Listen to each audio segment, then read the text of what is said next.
But I tell you, if you have a problem figuring out whether you're for me or Trump, then you ain't black. Poor kids are just as bright and just as talented as white kids. I mean, you got the first sort of mainstream African American who was articulate and bright and clean and nice-looking guy. Biden recalling his early Senate career, bringing up two segregationist senators, Herman Talmadge and James Eastland, who called African Americans an inferior race. I was in a caucus with James O. Eastland, Biden said. He never called me boy, he always called me son. At least there was some civility. We got things done. The senators that he is speaking of with such adoration are individuals who made and built their reputation on segregation.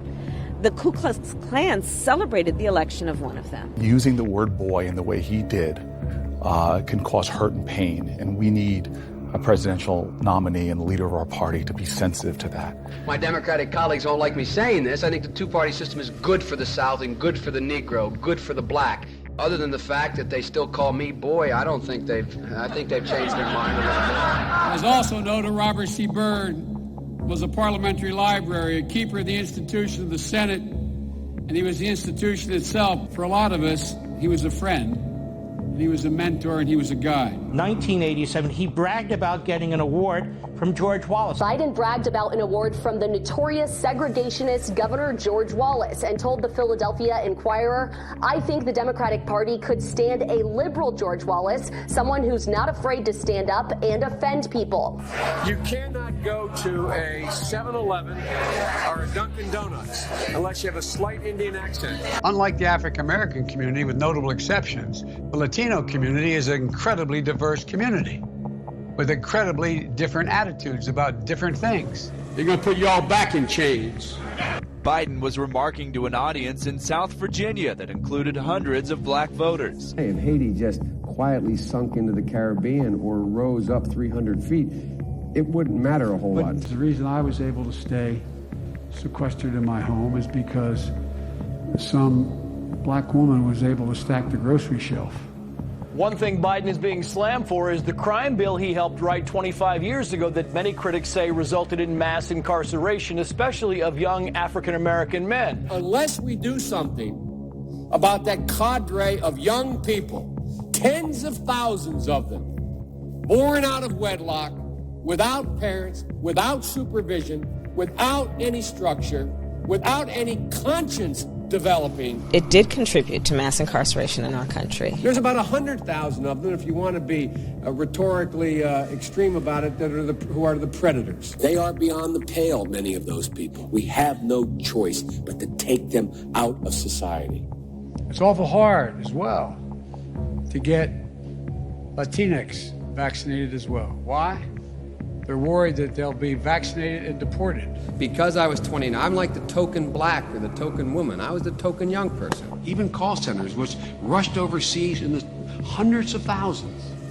How many times you get the call? I'd like to talk to you about your credit card. Again, you have to start off with what they start off with. There's less than 1% of the population of Iowa that is African American. There is probably less than 4 or 5% of that is our minorities. What is in Washington? I think it's a vast majority. Yeah. So look, it goes back to what you start off with, what you're dealing with.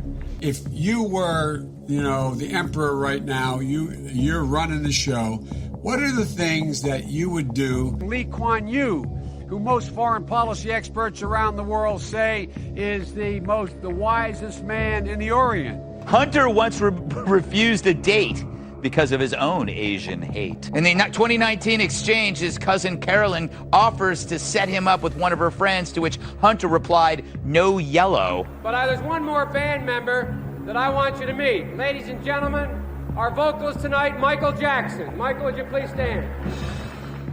First son Hunter Biden repeatedly called his white attorney the N-word. He's a grown man. He is the smartest man I know. Hunter Biden reportedly wrote to his attorney, quote, "How much money do I owe you because, N-word, you better not be charging me Hennessy rates." In another message, Biden began a text to his attorney with OMG, N-word. And Biden responded at one point with, "True that, N-word. He lied to voters, according to the New York Times, quoting aides of Biden's, about having marched in the civil rights movement. And I got involved in the civil rights movement just as a kid. I came out of the civil rights movement. I was one of those guys that sat in and marched and all that stuff. And the New York Times reports, quote, more than once, advisors had gently reminded Mr. Biden of the problem with this formulation. He had not actually marched during the civil rights movement, and more than once, Mr. Biden assured them that he understood and kept telling the story anyway. That is really, really weird. The Washington Post has given President Biden 4 Pinocchios. Liar, liar, liar, liar, is how I describe it, for claiming he was arrested as a teenager while attending a civil rights protest in Delaware. They write, quote, the primary source for this story is Biden. We've learned over the years that he's not always a reliable source. One chapter receiving fresh scrutiny comes from his earliest years in the Senate, when he strongly opposed mandatory school busing. It was designed to achieve integration and a more equitable education. What's less known is how he followed the lead of some of the Senate's most fervent segregationists. Working with segregationists on an anti-busing agenda is very scary. 1977, Biden worried that his children would grow up in a, quote, racial, his words, jungle if integration is not done in a, quote, orderly way, whatever that means. On March 25th, 1977, Biden wrote, my bill strikes at the heart of the injustice of court-ordered busing. It prohibits the federal courts from disrupting our educational system. Biden sought and received support from Mississippi Senator James Eastland, the Democratic chairman of the Judiciary Committee, and a leading symbol of Southern resistance to desegregation. I think the concept of busing, which implicit in that concept is the question you just asked, or the statement within the question you just asked, that we are going to integrate people so that they all have the same access and they learn to grow up with one another and all the rest, is a rejection of the whole movement of black pride, is a rejection of the entire black awareness concept, where black is beautiful, black culture should be studied, and a cultural awareness of the importance of their own identity, their own individuality. And I think that's a healthy, solid proposal.